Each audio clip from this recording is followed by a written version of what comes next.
Sir ನನ್ನ ಹೆಸರು ಪುನೀತ್ ಅಂತ. ಇದೇ ಲಲಿತಾದ್ರಿಪುರ, ಮೈಸೂರು ತಾಲೂಕು, ಮೈಸೂರು ಜಿಲ್ಲೆ, ವರ್ಣ ಹೋಬಳಿ. ಹಳ್ಳಿಕಾರ್ ಒಂದು ಓರಿ ಇದೆ, ಅದರ ನೇಮ್ ಬಂದು ಡಾಲಿ ಅಂತ. ಇದು ಮಹಾರಾಷ್ಟ್ರದಿಂದ ನಾನು ತಗೊಂಡು ಬಂದೆ. ಇದೇ ಹಳ್ಳಿಕಾರ್ ಶಶಿ ಅವರು, ಕೃಷಿ ಪರಿಚಯದವರು ವಿಡಿಯೋ ಮಾಡಿದರು. ಅಲ್ಲಿ ಒಂದು ಈಗ ಮಹಾರಾಷ್ಟ್ರದಿಂದ ಯಾಕೆ ತಂದಿದ್ದು ಸರ್ ಇದು? ಇದ್ರ ಮಗ ಒಂದಿತ್ತು ಸರ್, ಅಭಿಮಾನಿ ಅಂತ. ಇದೇ ಕೃಷಿ ಸುದ್ದಿ ಶಶಿ ಅವರು ವಿಡಿಯೋ ಮಾಡಿದರು. ತುಂಬ ಹೈಲೈಟ್ ಆಗಿತ್ತದು ಓರಿ. ಅದು ಸರ್ ಒಂದು ಆಟೋಟೆಕ್ ಆಗಿತ್ತಿರೋಬಿಟ್ಟು ಆದರೂ ಅಪ್ಪನೇ ಬೇಕು ಅಂದ್ಬಿಟ್ಟು. ಯಾಕಂದರೆ ನಾವು ತುಂಬ ಓರಿ ನೋಡ್ದೋ. ನಮ್ಮ ಸಂತೋಷ್ ಅಂತ ಇದ್ದಾರೆ ಆಗ್ನಳ್ಳಿಯವರು, ಅವರು ನಾವು ತುಂಬ ಓರಿಗಳೆಲ್ಲ ತುಂಬ ಕಡೆ ನೋಡ್ದೋ, ಎಲ್ಲೂ ಸೆಲೆಕ್ಟ್ ಆಗಲಿಲ್ಲ. ಆವಾಗ ಅವರೇ ಇದನ್ನು ಕೊಡಿಸಿದ್ರು ಮಹಾರಾಷ್ಟ್ರಕ್ಕೆ. ಅಲ್ಲಿ ವಿಚಾರಿಸಿದ್ಮೇಲೆ ಕೊಡಲ್ಲ ಅಂತ ಒಂದು ನ್ಯೂಸ್ ಬಂದು, ಆಮೇಲಿಂದ ನಾವು ಹೋಗಿ ಹತ್ರದಲ್ಲೇ ಒಂದು ವಾರ ಇದ್ದು, 10 ದಿನನೇನೋ ಇದ್ದು, ಹೋಗಿ ಓರಿ ಹಾಕೊಂಡು ಬಂದೋ ಸರ್. ಅಲ್ಲಿ ಅವರು ಹೇಳಿದ್ದು ನಮಗೆ ಕೊಡಬೇಕಾದ್ರೆ ಅದೇ ಜಾಗಕ್ಕೆ ಹೋಗಿ ಸೇರ್ಕತ್ತದೆ ಅನ್ನೋದಾದರೆ ಕೊಡಿ, ಓರಿಗಾದರೆ ಮಾತ್ರ ಕೊಡಿ ಅಂತ ಹೇಳಿದರು ನಮಗೆ. ಅವ್ರ ತಾತ ಇದ್ದರು. ಅವರು ಹೇಳ್ಬಿಟ್ಟ ಮೇಲೆ ನಾವು ಅಲ್ಲಿ ತೀರ್ಮಾನ ಮಾಡ್ಕೊಂಡು ಅಮೌಂಟ್ ಕೊಟ್ಬಿಟ್ಟು ಇಲ್ಲಿಂದನೇ ಟಂಪೋ ಮಾಡ್ಕೊಂಡು ಹೋಗಿದ್ದೋ, ಅದರಲ್ಲಿ ಹಾಕೊಂಡು ಬಂದೋ ಸರ್. ಈಗ 10-20 ಕಿಲೋಮೀಟ್ರ್ ಕರ್ಕೊಂಡು ಬರೋದೇ ತುಂಬ ಕಷ್ಟ. ನೀವು 100 ಕಿಲೋಮೀಟ್ರ್ ಹೋಗಿ ಅಲ್ಲಿಂದ ಕರ್ಕೊಂಡು ಬಂದ್ರಲ್ಲ, ಹೆಂಗಿತ್ತು ಚಾಲೆಂಜು? ಹೆಂಗೆ ಕರ್ಕೊಂಡು ಬರೋದು ಹೆಂಗಿತ್ತು ಸರ್? ಇದನ್ನು ಚಾಲೆಂಜ್ ಆಗಿ ತಗೊಂಡು ಮಾಡಿರೋದು ಸರ್ ನಾವು. ಯಾಕಂದರೆ ಇಲ್ಲಿ ನಮ್ಮ ಮೈಸೂರು ಭಾಗದಲ್ಲೇ ಒಂದು ಓರಿ ಇತ್ತು ಇಲ್ಲೇ. ಅಲ್ಲಿ ಕೇಳಿದಾಗ ನಾವು ರಾಮನಗರ ಬೆಂಗಳೂರು ಸಿಟಿಲಿದ್ದೋ.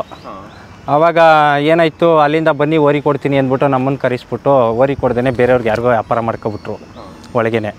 ಆವಾಗ ನಮಗೂ ಬೇಜಾರಾಯಿತು. ಅದ್ರ ತಕ್ಕಂಗೆ ಒಳ್ಳೆ ಓರಿ ಒಂದು ತರಬೇಕಲ್ಲ ಅಂದ್ಬಿಟ್ಟು ಚಾಯ್ಸ್ ಮಾಡಿ ಅದ್ರ ಅಪ್ಪನ್ನೇ ಹಾಕ ಬರಲೇಬೇಕು ಅಣ್ಣ, ಏನಾರ ಆಗಲಿ, ಅದು ಎಷ್ಟಾರ ಖರ್ಚಾಗಲಿ ಅಂದ್ಬಿಟ್ಟು ತಗೊಂಡು ಬಂದು ಸರ್. ಹೌದು ಸರ್, ಬಾಡಿಗೆ ಎಲ್ಲ ಖರ್ಚಾಯಿತು. ಅದಕ್ಕೆಲ್ಲ ನಾನು ಲೆಕ್ಕ ಹಾಕೊಳ್ಳಿಲ್ಲ, ದುಡ್ಡಿಗೆ ಮರ್ಯಾದೆ ಕೊಡಲಿಲ್ಲ, ಬಸಪ್ಪನಿಗೆ ಮರ್ಯಾದೆ ಕೊಟ್ಟೆ. ಹೌದಾ? ಸೂಪರ್. ಆಗಿದ್ರೆ ಈ ಕರ್ಕೊಂಡು ಬರೋಕ್ರೆ ವೆಹಿಕಲಲ್ಲೇ? ಹಾಂ ಸರ್. ಇದಿತ್ತು ಡಾಲಿ ಆರಾಮಾಗಿತ್ತಾ? ಹಾಂ ಸರ್, ಆರಾಮಾಗಿತ್ತು. ನಮ್ಮ ಜೊತೆಲೇ ಅಂದರೆ ಅಲ್ಲೂ ನಮಗೂ ಅಗ್ರೆಸಿವ್ ಆಗಿತ್ತು. ನಮಗೂ ಭಯ ತುಂಬ ಇತ್ತು, ಹೆವಿ ಭಯ ಆಯಿತು. ಹಂಗೂ ಏನೋ ಇದ್ರ ಮೇಲೆ ಭಾರ ಹಾಕೊಂಡು ತಗೊಂಡು ಬಂದ ಸರ್. ಹೌದಾ? ಅದೇ ವೆಹಿಕಲಲ್ಲಿ ಬರೋಕ್ರೆ ಪಕ್ಕದಲ್ಲಿ ಕೂತಿದ್ದು ಏನೂ ಮಾಡಲಿಲ್ಲ ಅಂತ ಹೇಳ್ತಿದ್ರೆ? ಹೌದು ಸರ್, ಪಕ್ಕದಲ್ಲೇ ಮಲಗಿದ್ದು. ಯಾಕಂದರೆ ಅವಾಗ ಏನು ಇಷ್ಟು ರಕ್ತ ಕಮ್ಮಿ ಇತ್ತು ಸರ್. ಅಲ್ಲಿ ಫುಡ್ಡು ಅಡ್ಜಸ್ಟ್ ಇರಲಿಲ್ಲ ಇದಕ್ಕೆ. ಇಲ್ಲಿ ಬಂದು ಈ ಥರ ಆಗಿದೆ. ಅವತ್ತು ಶಶಿ ಅವರೇ ವೀಡಿಯೋ ಮಾಡಿದ್ದಾರೆ, ಮಹಾರಾಷ್ಟ್ರದಲ್ಲಿ ಒಂದು ವೀಡಿಯೋ, ಮನೆ ಹತ್ರನೂ ಬಂದು ಒಂದು ವೀಡಿಯೋ ಮಾಡಿದ್ದಾರೆ. ಇವತ್ತಿಗೂ ನೋಡಿ ಸರ್. ಸೊ ಈಗ ಮೈಸೂರಲ್ಲೇ ಒಂದಿಷ್ಟು ಕಾಸ್ಟ್ಲಿಯೆಸ್ಟ್ ಏರಿಯಾ, ಒಂದು ಕೋಟಿ ಬಾಳುವಂಥ ಏರಿಯಾದಲ್ಲಿ ಹಳ್ಳಿಕಾರ್ ಸಾಕ್ತಿದ್ರಲ್ಲ, ಯಾಕೆ ಸರ್? ಅದು ಏನು ಅಂದರೆ, ನನ್ನದು ಒಂದು ಸೀಮೆ ಓರಿ ಇಟ್ಟಿದ್ದು ಹಸುಗಳ ಜೊತೇಲಿ. ಸೀಮೆ ಓರಿ ಇಟ್ಟಿದ್ದಾಗ ಅದರಲ್ಲಿ ಅನುಭವ ಇತ್ತು. ಈಗ ಬಂದವರು ನಿಮ್ಮಂಥವ್ರು ಯಾಕಣ್ಣ ಹಳ್ಳಿಕಾರ್ ಒಂದು ಇಡಬಾರ್ದು ಅಂತ ಕೇಳ್ದಂಗೆ. ಆವಾಗ ಯಾಕೆ ಹಳ್ಳಿಕಾರು ಓರಿನೇ ಥರವಾ ಒಳ್ಳೇದೊಂದು ಅಂದ್ಬಿಟ್ಟು ಇದೇ ಕೆಂಗಲ್ ಜಾತ್ರೆಯಲ್ಲಿ ಒಂದು ಕರ ತಂದು ಸಾಕಿ ಬೇರೆಯವ್ರಿಗೆ ಯಾರಿಗೋ ಕೊಟ್ಟೆ. ಅದಾದಮೇಲೆ ಅಭಿಮಾನಿನೇ ಹಿಡ್ಕೊಂಡು ಬಂದೆ. ಒಲವು ಜಾಸ್ತಿ ಆಗೋಯ್ತು, ಖುಷಿ. ಅದು ನೋಟ ಆಗಲಿ, ಅದ್ರ ಕಿವಿಗಳಾಗಲಿ, ಆಕರ್ಷಣೆ ಆಗಲಿ, ಅದ್ರ ನಮ್ಮ ಜೊತೆ ಒಡನಾಟ ಆಗಲಿ, ತುಂಬ ಇದಿತ್ತು. ಅದರಿಂದ ನಂಗೆ ತುಂಬ ಒಲವು ಬಂದ್ಬಿಡ್ತಲ್ಲ, ಸಾಕಲೇಬೇಕು ಅಂದ್ಬಿಟ್ಟು ಈಗಲೂ ನನ್ನ ಮನೇಲಿ 5 ಬೀಜದೋರಿ ಇದೆ. 5 ಬೀಜದೋರಿ ಇರೋದು, ಇದನ್ನು ಸೇರಿಸಿ 5 ಬೀಜದೋರಿ ಇದೆ ಸರ್. ಸ್ಟ್ರೆಂತ್ ಅಂದರೆ ನಮ್ಮ ಆಗ್ನಳ್ಳಿ ಸಂತೋಷ್ ಅವರು ಒಂದಷ್ಟು ಫುಡ್ಗಳು ಹೇಳಿದ್ರು, ಅದನ್ನು ಮೇಂಟೈನ್ ಮಾಡಿದೆ. ಅದು ಮೇಂಟೈನ್ ಮಾಡ್ದಂಗೆ ತಕ್ಕಂಗೆ ತುಂಬ ಚೆನ್ನಾಗಿ ಬಂದಿದೆ. ನಾನು ಇದಕ್ಕೆ ಫುಡ್ಡೆಲ್ಲ ಒಂದು 30 ಥರ ಕಾಳೆಲ್ಲ ಗ್ರೈಂಡ್ ಮಾಡಿಸಿ 1 kg ಉಳ್ಳಿ ಹಾಕಿ ಎಲ್ಲ ಥರ ಫೀಡಿಂಗ್ ಮಾಡ್ತಾಯಿದ್ದೀವಿ ಇದಕ್ಕೆ. ಅದು ನಾವು ತಿಂಡಿ ಕೊಡೋದೇ ಒಂದೇ ಟೈಮು ಸರ್. ಯಾಕಂದರೆ ಬೆಳಗ್ಗೆ ಮಾರ್ನಿಂಗ್ ಟೈಮ್ ಹಸುಗಳು ಬರ್ತದೆ, ಅವಾಗೇನು ಇದು ಮಾಡೋಕ್ಕಾಗಲ್ಲ. ಈ ಸೇವೆ ಮಾಡಬೇಕು ಅನ್ನೋದು ನನಗೆ ತುಂಬ ಆಸೆ. ಅದಕ್ಕೆ ಇಲ್ಲಿ ಬಾರೊಂದು ರೆಸ್ಟೋರೆಂಟ್ ಆಗಿತ್ತು ನನ್ನ ಜಮೀನಲ್ಲೇ. ಅದು 40,000 ಸ್ಯಾಲ್ರಿ ಕೊಡ್ತಿದ್ರು ಬಾಡಿಗೆನ. ಅದು ಬಿಟ್ಟು ನಾನು ಹಳ್ಳಿಕಾರ್ ಸಾಕಬೇಕು ಅಂತ ಬಂದಿರುತ್ತೆ ನಾನು ಸರ್. ಮುಂದೆನೇ ಇಟ್ಕೆ ಫ್ಯಾಕ್ಟ್ರಿ ಮಾಡಿದ್ದೀವಿ, ಅದು ನಮ್ಮದೇನೆ ಇಲ್ಲಿ. ಅದಕ್ಕೇ ಬೇಡ ಅಂದ್ಬಿಟ್ಟು ನಾವು ನಮ್ಮಲ್ಲೇ ಒಂದು ಏನಾರ ಮಾಡವ ಅಂದ್ಬಿಟ್ಟು ಒಲವುದಿಂದ ಹಳ್ಳಿಕಾರ್ ಮಡಗಿದ್ದೀನಿ ಇವಾಗ. ನಾನು ಅಗ್ರೆಸಿವ್ನೇ ಜನಗಳ ಮೇಲಿದ್ದಾಗ. ಏನಾರ ಬೋದ್ರೆ ನನಗೂ ಕೋಪ ಜಾಸ್ತಿ. ನನಗೂ ಅದೇ ಅನಿಮಲಲ್ಲಿ ಅಗ್ರೆಸಿವ್ ಆಗಿರೋದೇ ಬೇಕು ನನಗೆ. ಇವನು ಬಿಟ್ಟರೆ ಸರ್ ನಾವು 3 ಜನ ಯಾರೂ ಇರೋಲ್ಲ ಇಲ್ಲಿ. ಇದೊಂದು ಸ್ವಲ್ಪ ಬಿಡ್ತು ಅಂದರೆ ಹಗ್ಗ ಲೂಸ್ ಆಯಿತು ಅಂದರೆ ನಮ್ಮನ್ನ ಯಾರನ್ನೂ ಮಡಗಲ್ಲ ಇದು. ಇವತ್ತು ನಾನು ಅದ್ರದ್ದು ಓನರ್ ಆಗಿರ್ಬೋದು, ನನ್ನ ಮುಖ ನೋಡಲ್ಲ ಅದು. ಅದ್ರ ಮಾತು ನಾನೇ ಕೇಳಬೇಕು, ನನ್ನ ಮಾತು ಅದು ಕೇಳಲ್ಲ. ಅಂದರೆ ಅದು ಕೋಪ ಬಂದರೆ ಏನೆಲ್ಲ ಮಾಡ್ತದೆ ಸರ್? ತೋರಿಸ್ತೀನಿ ರೀ, ಯಾಕಂದರೆ ಹಗ್ಗ ಬಚ್ಚಿ ತೋರ್ಸೋಕ್ಕೇನೋ ಆಗಲ್ಲ. ಒಂದು ಮೂವಿಲಿ ನೋಡಿರ್ಬೋದು, ಇದ್ರದ್ದು ಲೈವ್ ನೋಡ್ತೀನಿ ಅಂದರೆ ಪ್ರಾಣ ಗಟ್ಟಿಯಾಗಿರಬೇಕು. ಹೊಡೆದ್ರೂ ಹೋಗಿ ಹಾಸ್ಪಿಟ್ಲಿಗೆ ಸೇರ್ಕೊತೀನಿ ಅನ್ನೋ ಶಕ್ತಿ ಇರಬೇಕು ನಮಗೆ ಸರ್. ಮೊನ್ನೆ ಅಟ್ಯಾಕ್ ಮಾಡಿಬಿಡ್ತು ಇಲ್ಲೇ. ಹಸು ಬಿಡ್ಸೋಕೆ ಬಂದಿದ್ರು ಎಲ್ಲೋ, ಇದು ಚನ್ನಪಟ್ಟಣ ಇದ್ರವರು, ಶ್ರೀರಂಗಪಟ್ಟಣದವರು. ಆವಾಗ ನಾನು ಇರಲಿಲ್ಲ, ಮನೆಗೆ ಹೋಗಿದ್ದೆ. ಮನೆಯಿಂದ ಬರ್ಬೇಕಾದ್ರೆ ಒಂಚೂರು ಹಗ್ಗ ಲೂಸ್ ಆಗ್ಬಿಟ್ಟಿತ್ತು. ಹೊಸ ಬಂದಿತ್ತಲ್ಲ, ಫುಲ್ ಅಗ್ರೆಸಿವ್ ಇರ್ತದೆ ಹಸು ಬಂದಾಗ. ಆವಾಗ ಏನಾಯಿತು, ನಾನು ಮನೆಗೆ ಹೋಗಿದ್ನಲ್ಲ, ಅವರು ಫೋನ್ ಮಾಡ್ದೇ ಡೈರೆಕ್ಟ್ ಬಂದುಬಿಟ್ಟಿದ್ದಾರೆ. ಎಲ್ಲ ಆಲ್ಮೋಸ್ಟ್ ನನಗೆ ಬರೋರೆಲ್ಲ ಹಸು ಹಾಕೊಂಡು ಫೋನ್ ಮಾಡ್ಕೊಂಡೇ ಬರೋದು. ನಮ್ಮ ತೋಟದಲ್ಲಿ ಲೇಬರ್ ಇದ್ದಾರೆ, ಅವ್ರು ಮಾಡ್ತಾರೆ ಮೇಂಟೆನೆನ್ಸು. ಅವರು ಒಂಚೂರು ಎಲ್ಲೋ ಆ ಕಡೆ ಈ ಕಡೆ ಹೋಗೋರೆ, ಹಗ್ಗ ಬಿಚ್ಕೊಬಿಟ್ಟೈತೆ 2 ಕಡೆನೂ. ಅಲ್ಲಿ ಅವರು ಉಳಿದಿರೋದು ಸ್ಪಾಟಲ್ಲಿ ಹೆಚ್ಚು. ಅಲ್ಲಿ ವಿಡಿಯೋ ಐತೆ, ನನ್ನ ಕ್ಯಾಮ್ರಾದಲ್ಲಿ ಅಪ್ಡೇಟ್ ಐತೆ, ಅದು ನೋಡಿದ್ರೆ ಭಯ ಪಡ್ತೀರಾ ನೀವು. ಹಸು ಇದ್ದರೆ ಹಸು ದಂಡಕ್ಕೆ ಹೋಗಿಲ್ಲ, ಅವನು ಏನು ಮಾಡ್ಬಿಟ್ಟವನೆ ಅಂದರೆ ಹಿಂದಿಂದ ಒಂದು ಏಟು ಹೊಡ್ಬಿಟ್ಟವನೆ. ಇದಕ್ಕೆ ಭಾರಿ ಸ್ಮೂತಾಗಿ ನೋಡ್ಕೋಬೇಕು, ಭಾರಿ ಒಂಚೂರು ಹಿಂಗೆ ಗಿಂಡೋದಾಗಲಿ ಹಿಂಗೆ ಎತ್ತೋದಾಗಲಿ ಹಿಂಗೆ ಏನು ಮಾಡ್ಬಾರ್ದು ಇದಕ್ಕೆ. ಇದು ಏನಂದರೆ ಸರ್, ಮುಗ್ಧರ ಇವಾಗ ಇದರಲ್ಲಿನೇ ಅದಕ್ಕೆ ಶಕ್ತಿ ಇರೋದು. ಇವಾಗ ಇದಿಲ್ಲ ಅಂದರೆ ಈ ಮರನೂ ಲೆಕ್ಕ ಇಲ್ಲ ಇದಕ್ಕೆ. ಒಂದು ಆನೆಗಿಂತೂ ಜಾಸ್ತಿ ಇವಾಗ ಬೀಜದ ಮೇಲೆ ಇರೋದು. ಅದ್ರ ಮಾತನ್ನ ನಾವು ಕೇಳಬೇಕು ಹೊರತು ನಮ್ಮ ಮಾತು ಅದು ಕೇಳಲ್ಲ. ಬೀಜದ ಮೇಲೆ ಇರೋದು ಮಾತ್ರ. ಇದು ಹಸು ಬಂದಾಗ ಸ್ವಲ್ಪ ಅಗ್ರೆಸಿವ್ ಕೋಪ ಬಂದ್ಬಿಡುತ್ತೆ ಸರ್. ಅದ್ರ ಕಣ್ಗಳು ನೋಡ್ಬೇಕು ನಿಮಗೆ, ರಕ್ತ ಥರ ಕಾಣ್ತದೆ. ಅವಾಗ ರಕ್ತ ಏನು ಈಚೆ ಬತ್ತೈತೇನೋ ನನಗೆ. ಈಗಲೇ ನೋಡಿ ಕೆನ್ಗಣ್ಣು ಅಂತಾರೆ, ಕೆಂಪು ಕಾಣ್ತದೆ. ಹಸು ಬಂದಾಗ ಏನಾದ್ರು ಕಂಟ್ರೋಲ್ ಮಾಡಿದ್ರೆ ಆಗಲ್ಲ ಸರ್. ಇಲ್ಲ, ನಾವಿದ್ದಾಗ ಏನೂ ಮಾಡಲ್ಲ. ಇವ್ರು ಹಸು ಬಿಡ್ತಾರೆ ಅನ್ನೋದು ಗೊತ್ತಿರ್ತದೆ. ಅದು ಹೊಸೊಬ್ರು ಬಂದರೆ ಸೇರಿಸ್ಕೊಳ್ಳಲ್ಲ ದಂಡಿಗೆ, ಕಿತ್ಕೊಂಡ್ರು ತಗ್ಗಗಳು. ಸರ್ ಇವಾಗ ಡೈಲಿ ಹೀಗೆ ಹಿಂಗೆ ಎಲ್ಲ ಕಡೆ ಅಪ್ಡೇಟ್ ಆದಮೇಲೆ ಡೈಲಿ 3, 4, 5 ಹಂಗೆ ಬರ್ತದೆ. ಒಂದೊಂದು ದಿನ ಬರೋದೇ ಇಲ್ಲ, ಒಂದಿನ 1, 2 ಬರ್ತಾಯಿದೆ ಸರ್. ಹಸುಗೇನು ಇದಿಲ್ಲ, ಕ್ರಾಸಿಂಗ್ ಮಾಡಿಸ್ಕೊಂಡು ಹೋಯ್ತವ್ರೆ. ಇವಾಗ ಟೋಟಲು ನಾನು 5 ತಿಂಗಳೇನೋ ಆಯಿತು. ಜನವರಿ 15ನೇ ತಾರೀಕು ಮನೆಗೆ ಬಂದಿದ್ದು ಓರಿ.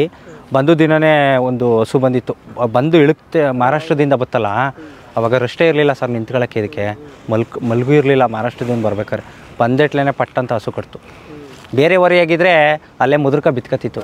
ಸತ್ಮಾನೇ ಇರಲಿಲ್ಲ ಸರ್ ಮೈಯಲ್ಲಿ ಏನೂ. ಈ ಹೊಟ್ಟೆ ಕಳ್ಳಿ ಏನೈತೆ ಎಲ್ಲ ಒಂದು ಏನೋ ಒಂಥರ ಬಾಕ್ಸ್ ಟೈಪ್ ಆಗ್ಬಿಟ್ಟಿತ್ತು. ಎಲ್ಲ ಏನೂ ಇರಲಿಲ್ಲ ಹೊಟ್ಟೆ ಒಳಗಡೆ. ಯಾಕಂದರೆ 4 ದಿನ ಮೇದಿಲ್ಲ ಅದೊಂದು. ಆಮೇಲೆಲ್ಲೂ ನಾವು ಇಳಕ್ಸಿಲ್ಲ, ಕ್ಲೀನಾಗಿ ಹಾಕೋ ಬಂದುಬಿಟ್ಟಿದ್ದೀವಿ. ರಕ್ತ ಅಂತ ಒಳ್ಳೆಯದು ಸರ್. ಇದು ಬ್ಲಡ್ ಲೈನು ತುಂಬ ಒಳ್ಳೆಯದು. ಈ ಡಾಲಿದು ಆಲ್ರೆಡಿ ಮೂವಿ ಯಾವ್ದಾದ್ರು ಹುಟ್ಟಿದೆಯಾ ಸರ್? ನನ್ನ ಮನೇಲೇ ಆಲ್ಮೋಸ್ಟ್ ಇತ್ತಲ್ಲ ಸರ್, ಅಭಿಮನ್ಯು, ಅವನೇನೆ ಸಾಕ್ಷಿ ಅಲ್ವಾ. ಅದಾದಮೇಲೆ ಇನ್ನೊಂದು ಚಿರಂಜೀವಿ ಅಂತ ಇತ್ತು, ಇದ್ರ ಮಗ ಸಂತೋಷ್ ಅವ್ರ ಮನೇಲಿ. ಅದು ಅಣ್ಣ ನೀವೇ ಹಾಕೊಂಡೋಗಿ ಅಂತ ಹೇಳಿದರು.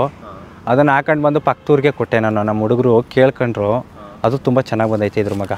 ಇವಾಗ ಒಂದು ದಿವಸಕ್ಕೆ ಎಷ್ಟು ಹಸುಗಳನ್ನ ಬಿಡ್ಬೋದು ಸರ್? ಆಲ್ಮೋಸ್ಟ್ ಇದರಲ್ಲಿ ನಾನು ಹೈಯೆಸ್ಟ್ ಅಂದರೆ 9 ಹಸ ಬಿಟ್ಟಿದ್ದೀನಿ ಒಂದೇ ದಿನ.